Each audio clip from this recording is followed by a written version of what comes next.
The Chief Justice will now administer the oath to the President.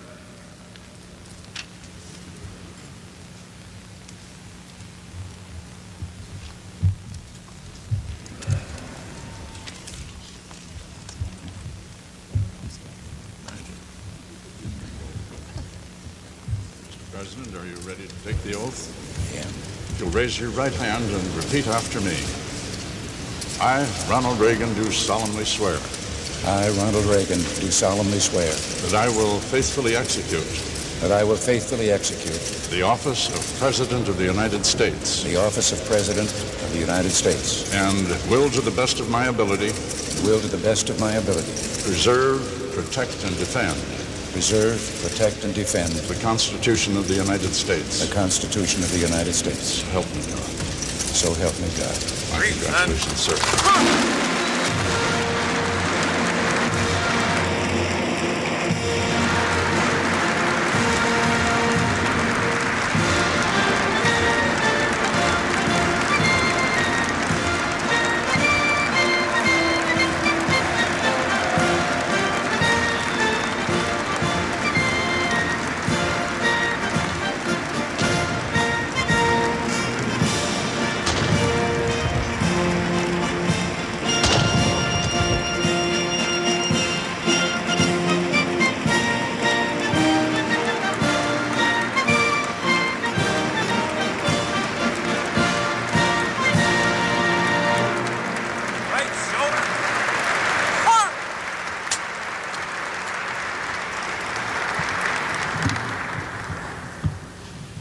Senator Mathias, Chief Justice Berger, Vice President Bush, Speaker O'Neill, Senator Dole, Reverend clergy, and members of my family and friends, and my fellow citizens, this day has been made brighter with the presence here of one who for a time has been absent, Senator John Stennis. God bless you and welcome back.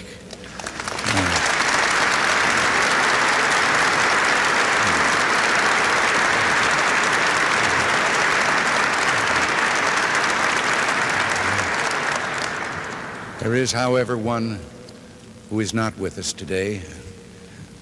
Representative Gillis Long of Louisiana left us last night, and I wonder if we could all join in a moment of silent prayer.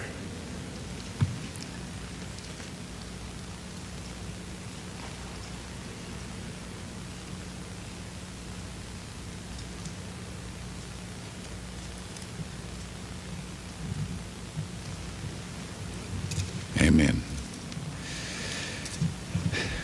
There are no words adequate to express my thanks for the great honor that you've bestowed on me. I'll do my utmost to be deserving of your trust. This is, as Senator Mathias told us, the 50th time that we, the people, have celebrated this historic occasion. When the first president, George Washington, placed his hand upon the Bible, he stood less than a single day's journey by horseback from raw, untamed wilderness. There were 4 million Americans in a union of 13 states. Today, we are 60 times as many in a union of 50 states. We've lighted the world with our inventions, gone to the aid of mankind wherever in the world there was a cry for help, journeyed to the moon and safely returned. So much has changed, and yet we stand together as we did 2 centuries ago. When I took this oath 4 years ago, I did so in a time of economic stress. Voices were raised saying that we had to look to our past for the greatness and glory. But we, the present-day Americans, are not given to looking backward. In this blessed land, there is always a better tomorrow. 4 years ago, I spoke to you of a new beginning, and we have accomplished that. But in another sense, our new beginning is a continuation of that beginning created 2 centuries ago, when, for the first time in history, government, the people said, was not our master, it is our servant. Its only power, that which we, the people, allow it to have. That system has never failed us. But for a time, we failed the system. We asked things of government that government was not equipped to give. We yielded authority to the national government that properly belonged to states or to local governments or to the people themselves. We allowed taxes and inflation to rob us of our earnings and savings and watched the great industrial machine that had made us the most productive people on earth slow down and the number of unemployed increase. By 1980, we knew it was time to renew our faith, to strive with all our strength toward the ultimate in individual freedom consistent with an orderly society. We believed then and now there are no limits to growth and human progress when men and women are free to follow their dreams. And we were right.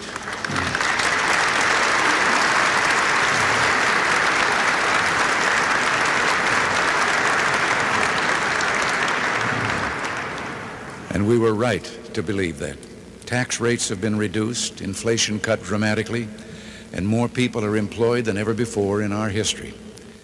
We are creating a nation once again, vibrant, robust, and alive. But there are many mountains yet to climb. We will not rest until every American enjoys the fullness of freedom, dignity, and opportunity as our birthright. It is our birthright as citizens of this great republic.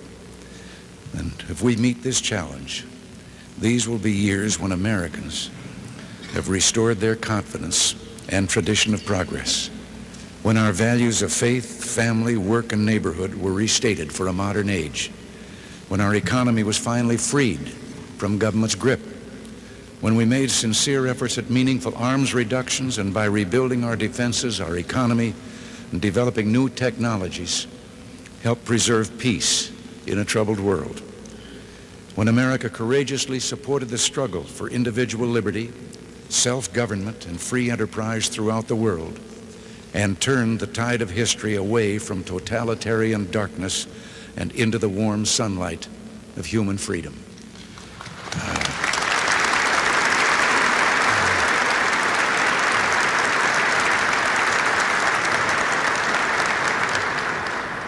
My fellow citizens, our nation is poised for greatness. We must do what we know is right and do it with all our might. Let history say of us, these were golden years when the American Revolution was reborn, when freedom gained new life and America reached for her best. Our two-party system has solved us and served us, I should say, well over the years, but never better than in those times of great challenge when we came together not as Democrats or Republicans, but as Americans united in a common cause.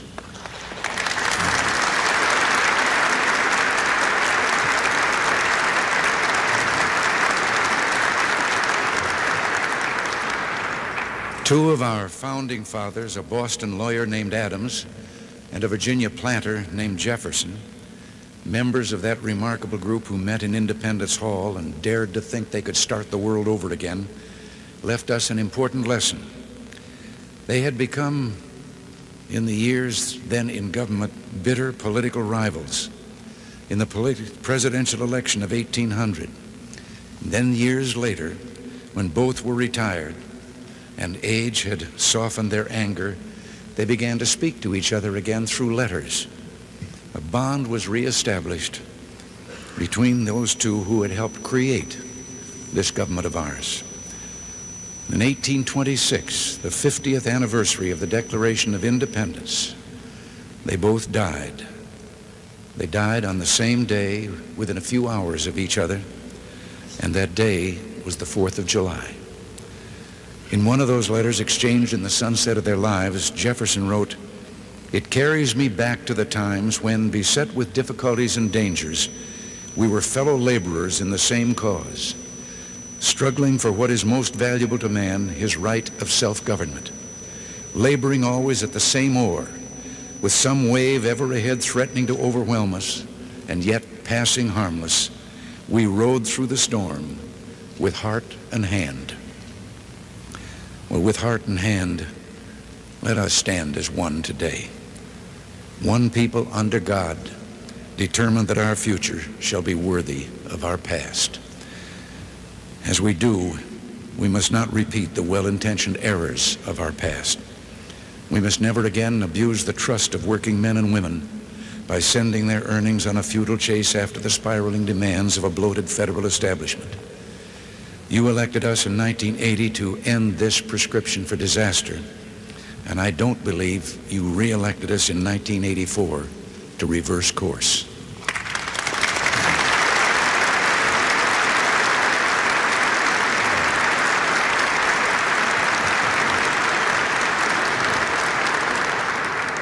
At the heart of our efforts is one idea vindicated by 25 straight months of economic growth. Freedom and incentives unleash the drive and entrepreneurial genius that are the core of human progress. We have begun to increase the rewards for work, savings, and investment, reduce the increase in the cost and size of government and its interference in people's lives. We must simplify our tax system, make it more fair, and bring the rates down for all who work and earn. We must think anew and move with a new boldness so every American who seeks work can find work, so the least among us shall have an equal chance to achieve the greatest things, to be heroes who heal our sick, feed the hungry, protect peace among nations, and leave this world a better place. The time has come for a new American emancipation, a great national drive to tear down economic barriers and liberate the spirit of enterprise in the most distressed areas of our country. My friends, together we can do this, and do it we must, so help me God. From new freedom will spring new opportunities for growth, a more productive, fulfilled, and united people, and a stronger America. An America that will lead the technological revolution and also open its mind and heart and soul to the treasures of literature, music, and poetry, and the values of faith, courage, and love. A dynamic economy with more citizens working and paying taxes will be our strongest tool to bring down budget deficits. But an almost unbroken 50 years of deficit spending has finally brought us to a time of reckoning. We've come to a turning point, a moment for hard decisions. I have asked the cabinet and my staff a question, and now I put the same question to all of you. If not us, who? And if not now, when? It must be done by all of us. Going forward with a program aimed at reaching a balanced budget, we can then begin reducing the national debt. I will shortly submit a budget to the Congress aimed at freezing government program spending for the next year. Beyond this, we must take further steps to permanently control government's power to tax and spend. We must act now to protect future generations from government's desire to spend its citizens' money and tax them into servitude when the bills come due. Let us make it unconstitutional for the federal government to spend more than the federal government takes in.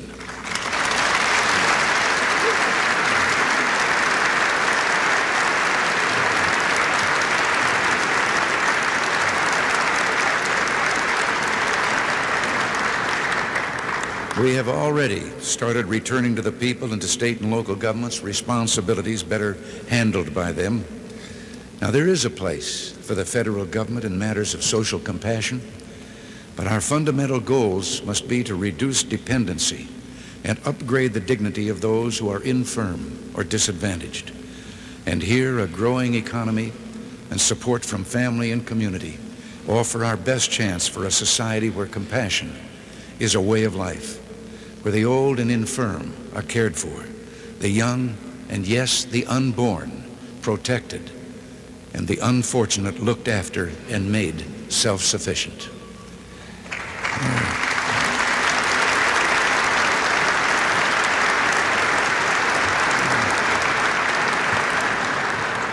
Now, there is another area where the federal government can play a part, As an older American, I remember a time when people of different race, creed, or ethnic origin in our land found hatred and prejudice installed in social custom and, yes, in law. There's no story more heartening in our history than the progress that we've made toward the brotherhood of man that God intended for us. Let us resolve there will be no turning back or hesitation on the road to an America rich in dignity and abundant with opportunity for all our citizens.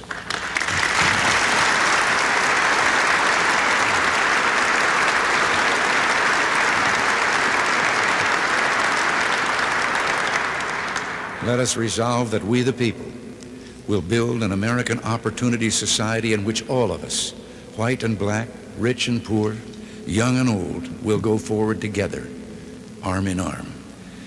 Again, let us remember that though our heritage is one of bloodlines from every corner of the earth, we are all Americans pledged to carry on this last best hope of man on earth.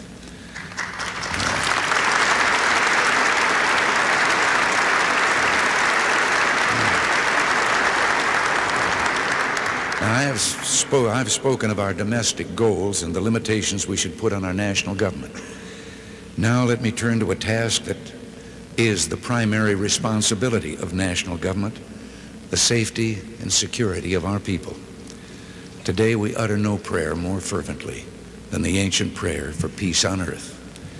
Yet history has shown that peace does not come, nor will our freedom be preserved by goodwill alone.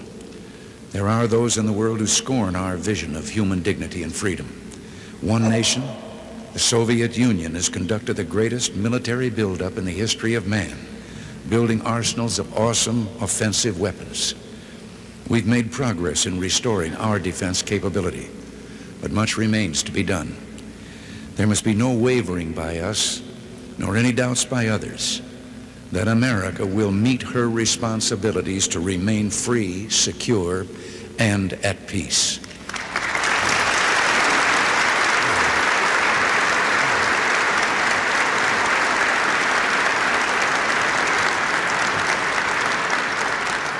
There is only one way safely and legitimately to reduce the cost of national security, and that is to reduce the need for it.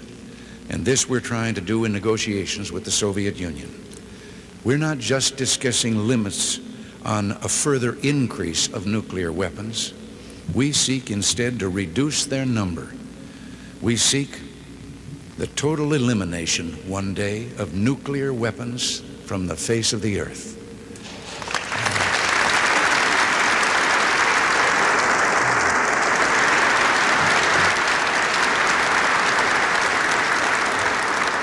Now, for decades, we and the Soviets have lived under the threat of mutual assured destruction.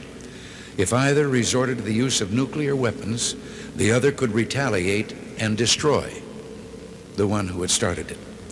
Is there either logic or morality in believing that if one side threatens to kill tens of millions of our people, our only recourse is to threaten killing tens of millions of theirs?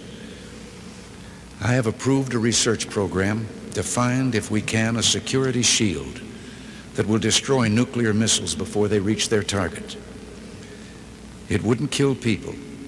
It would destroy weapons. It wouldn't militarize space. It would help demilitarize the arsenals of Earth. It would render nuclear weapons obsolete.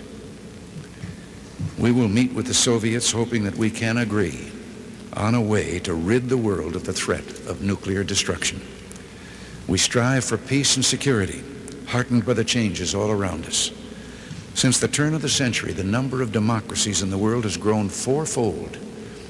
Human freedom is on the march, and nowhere more so than in our own hemisphere. Freedom is one of the deepest and noblest aspirations of the human spirit. People worldwide hunger for the right of self-determination, for those inalienable rights that make for human dignity and progress. America must remain freedom's staunchest friend, for freedom is our best ally.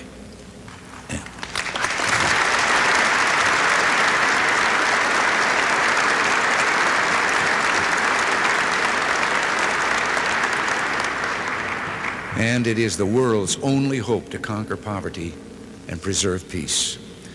Every blow we inflict against poverty will be a blow against its dark allies of oppression and war.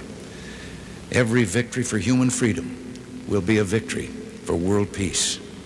So we go forward today, a nation still mighty in its youth and powerful in its purpose. With our alliances strengthened, with our economy leading the world to a new age of economic expansion, we look to a future rich in possibilities. And all of this is because we worked and acted together, not as members of political parties, but as Americans. My friends, we live in a world that's lit by lightning. So much is changing and will change, but so much endures and transcends time. History is a ribbon always unfurling. History is a journey. And as we continue our journey, we think of those who traveled before us. We stand again at the steps of this symbol of our democracy, or we would have been standing at the steps if it hadn't gotten so cold. Now we're standing inside this symbol of our democracy. And we see and hear again the echoes of our past. A general falls to his knees in the hard snow of Valley Forge. A lonely president paces the darkened halls and ponders his struggle to preserve the Union. The men of the Alamo call out encouragement to each other. A settler pushes west and sings a song, and the song echoes out forever and fills the unknowing air. It is the American sound. It is hopeful, big-hearted, idealistic, daring, decent, and fair. That's our heritage. That's our song. We sing it still. For all our problems, our differences, we are together as of old. We raise our voices to the God who is the author of this most tender music. And may he continue to hold us close as we fill the world with our sound in unity, affection, and love. One people, under God, dedicated to the dream of freedom that he has placed in the human heart, called upon now to pass that dream on to a waiting and a hopeful world. God bless you, and may God bless America.